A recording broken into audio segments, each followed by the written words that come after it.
Hello friends, আমি অমৃতা। আজকে তোমাদের সাথে শেয়ার করতে এসেছি 14th আগস্ট ধূমকেতু বেরিয়েছে। আমার খুব ইচ্ছাই ছিল ফার্স্ট ডে আমি দেখব, তাই আর দেরি না করে 14th আগস্ট ধূমকেতু দেখে নিয়েছি।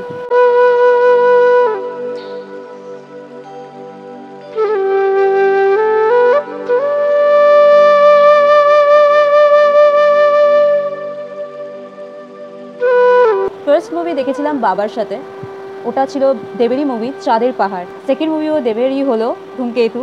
তো আমি রেডি টেডি হয়ে তাড়াতাড়ি করে, যেহেতু আমার শো ছিল বিকেল 5:20, তাই জন্য খুব তাড়াতাড়ি রেডি হয়ে দুপুরবেলা বাড়ি থেকে বেরিয়ে স্টেশন গেলাম। স্টেশন থেকে শিয়ালদা লোকাল ট্রেন ধরে বিধাননগর নামলাম এবং তারপর সেখান থেকে অটো ধরে ডিরেক্ট একদম হলে। কোন হল তোমরা বুঝতেই পারছো আশা করি, সেটা হচ্ছে স্টার থিয়েটার।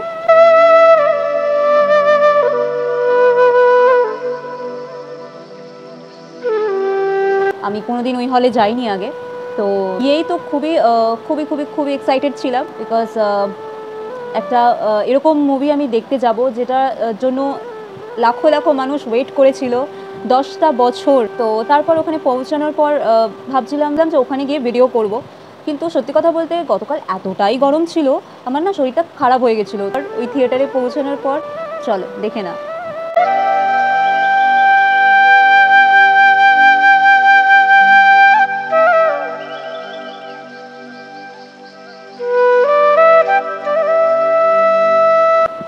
আশা করছি তোমাদের ভালো লেগেছে। খুব একটা বেশি কিছু না দেখাতে পারলেও চেষ্টা করেছি ওখানে সেই সময় মুহূর্তটা ক্যামেরাবন্দি করার। তো আমি দেখাবো ভিডিওতে বিশাল বড় লাইন, যদিও বড় লাইনটা আমি তুলতে পারিনি, বিকজ কতক্ষণে আমি হলের ভেতর ঢুকবো তার জন্য আমি আগেই লাইনে দাঁড়ানোর চেষ্টা করেছি। তো ওর জন্য পিছনে যে বিরাট বড় লাইনটা সেটা আর তোলা হয়নি, কারণ ওখানে হলে ঢোকার পর তো আর বেরোনো যাবে না, তো ফ্রন্ট গেট দিয়ে। তো ওই জন্য একবার ঢুকে গেলে আর যেহেতু বেরোনো যাবে না, তো ঢুকে গেছি যখন, ঠিক আছে, তখন জাস্ট হলে ঢোকার মুহূর্তটা তোমরা আরেকবার দেখে নাও।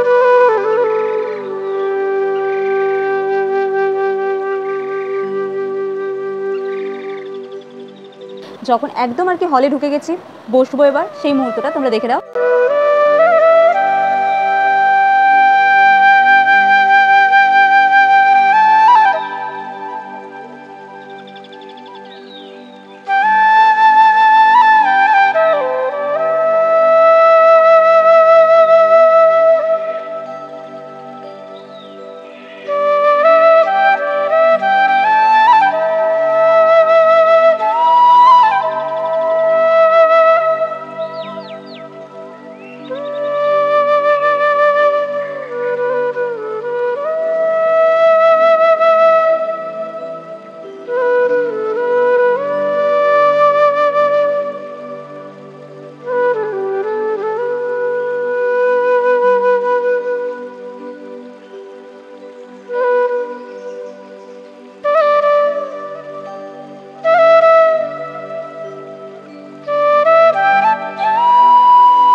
তো এবার বলি তোমাদের, খুব তাড়াতাড়ি বলবো, বেশি টাইম নেব না তোমাদের। সেটা হচ্ছে ধূমকেতুর পুরো সিনেমাটা রিভিউ করতে গেলে কোথা থেকে শুরু করব কোথা থেকে শেষ করব জানি না। তবে ফার্স্টেই তোমাদের আমি মন একটু ভেঙে দিচ্ছি, বিকজ তোমরা হয়তো ভাবছো আমি স্টোরিটা বলবো, বাট কী বলো তো, আমি যদি স্টোরিটা একটু যদি তোমাদের বলে দিই, তোমরা সেটা ধরে ফেলবে। তো তাই জন্য সরি, আমি বলতে পারছি না। তবে হ্যাঁ, এটাই বলবো, আগে অভিনয়ের কথা বলি। সেটা হচ্ছে প্রথমত সবার আগে বলি, আমি জাজ করার কেউ নই, মানে চোখের দৃষ্টিভঙ্গি দিয়ে যেটুকুনি বোঝার চেষ্টা করি, ভালো লাগলে সেটা তোমাদের সাথে শেয়ার করছি, খারাপ লাগলেও সেটা তোমাদের সাথে শেয়ার করছি। বাট অল ওভার মিলিয়ে আমি আগে সবার আগে একটা কথাই বলতে চাই, যে স্টার থিয়েটারে ওখানে যতজন স্টাফ ছিল, স্টাফ দাদারা, তাদের ব্যবহার খুব ভালো। এবং যদি স্টার থিয়েটার সম্বন্ধে বলবো, মানে ভেতরটা কেমন, তাহলে বলবো যে পরিষ্কার পরিচ্ছন্ন, ঠিক আছে, মানে খুব ভালো কিছু তাও না, বা খুব খারাপ কিছু তাও না, ভালো, মোটামুটি সবাই দেখার মতো। মানে তোমরা জিজ্ঞেস করতে পারো, আমি আগেই সেটা তোমাদের বলে দিই।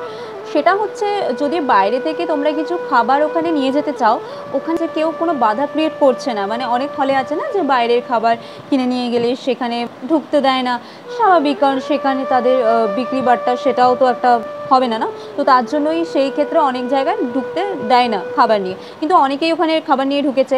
আমি ভেবেছিলাম আমিও খাবার নিয়ে ঢুকবো, কিন্তু কোথাও মনে হলো যে যদি আবার আটকে দেয় তখন মুশকিল, কারণ খাবারগুলো কোথায় রাখবো। তো ওর জন্যই কোনো খাবার নিয়ে ঢুকিনি। তোমরা যদি মনে করো যে না বাইরে থেকে খাবার নিয়ে ঢুকতে চাও তো ঢুকতে দেবে, কেউ আটকাচ্ছে না। ওকে।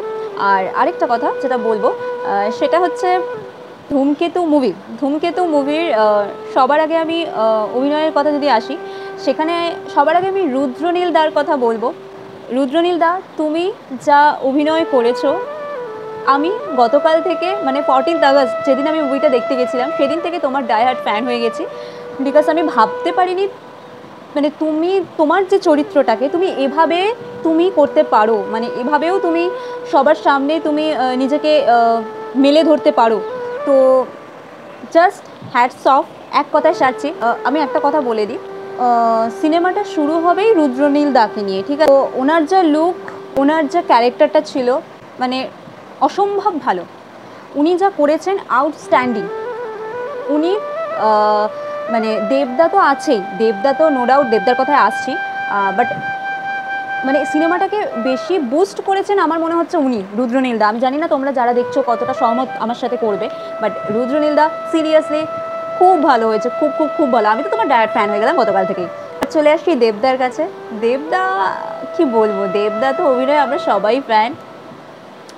আজকে থেকে ঠিক 10 বছর আগে যেরকম আমরা দেবদার মুভি দেখতাম, ওরকম হয়তো তোমরা পাবে না দেবদাকে ওইভাবে দেখতে। বাট এই যে নতুন একটা সৃষ্টি বাংলার, ধূমকেতু মুভিটা যেটা করতে চেয়েছে তারা, সত্যি অসম্ভব ভালো, অসম্ভব সুন্দর। এটা যে 10 বছর আগের মুভি বোঝাই যাচ্ছে না, সিরিয়াসলি এটা যে 10 বছর আগের মুভি বোঝাই যাচ্ছে না। তো এবার আসি শুভশ্রীদির কথা। শুভশ্রীদি এখানে খুব ম্যাচিওর একটা মেয়েকে দেখানো হয়েছে। হ্যাঁ, প্রাণোচ্ছল, হাসি খুশি, ঠিক আছে, কিন্তু আমরা 10 বছর আগে যে শুভশ্রীদিকে দেখে অভ্যস্ত ছিলাম, সেই শুভশ্রীদি এখানে সেইটা নয়, কারণ তার চরিত্রটাই এমন, সে হচ্ছে খুব ম্যাচিওর একটা মেয়ে। তো আমার তো আউটস্ট্যান্ডিং লেগেছে। আর দেবদা শুভশ্রীদির যে কম্বিনেশন, যে একটা যুগলবন্দি, যে একটা সুন্দর একটা কেমিস্ট্রি ওদের, 10 বছর আগে যেটা সেটা তো পাবেই না, উল্টো অন্যরকম পাবে। আর এই অন্য রকমটাকে তোমরা এত সুন্দরভাবে গ্রহণ করবে, তোমাদের মনেই হবে না কোনো প্রবলেম হচ্ছে, মানে এতটাই ওদের সুন্দর কেমিস্ট্রি নতুনভাবে তোমরা পাবে। সিনেমার দেবদার বাবা চরিত্রে যিনি অভিনয় করেছেন দুলাল লাহিড়ী, তো উনি তো জাস্ট ফাটাফাটি। মা হিসেবে যিনি অভিনয় করেছেন অলকানন্দা দেবী, আউটস্ট্যান্ডিং। ওনাকে সত্যি কথা বলতে ওনাকে আমার এমনিতেই খুব ভালো লাগে, ওনার অভিনয়, সেটা আমার পার্সোনাল কথা বলছে। ওনাকে আমার বরাবরই খুব ভালো লাগে ওনার অভিনয়, সে উনি সিরিয়াল করুক, উনি সিনেমা করুক, যাই করুক, যাই হোক।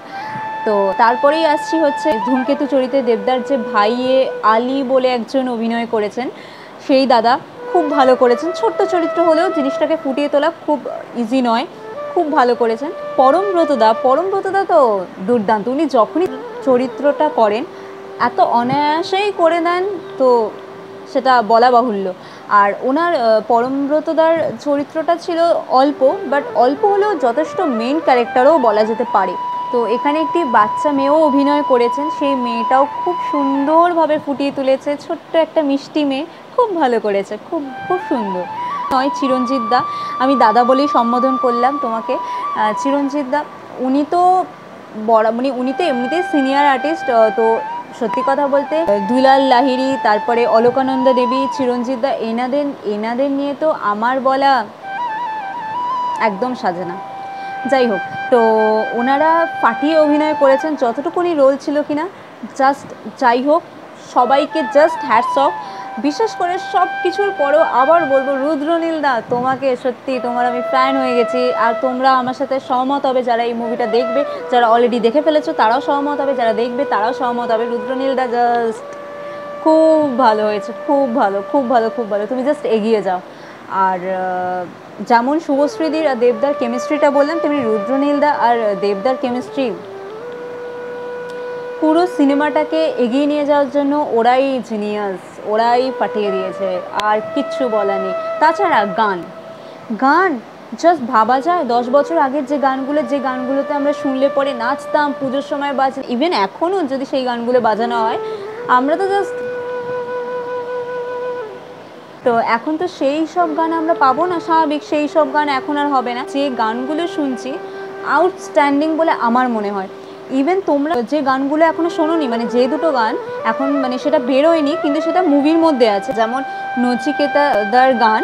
তো নচিকেতাদার গান হচ্ছে, এমনিতেই নচিকেতাদা আমার খুব প্রিয়, ওনার গান আমি সবসময় শুনি। আর তাছাড়া উনি একটা গান করেছেন অসম্ভব সুন্দর, তো হবে তো দেখার ফিমেল ভার্সনটা সিনেমার মধ্যে ছিল। তো মোটামুটি সব কিছুই বলা হয়ে গেল আশা করছি।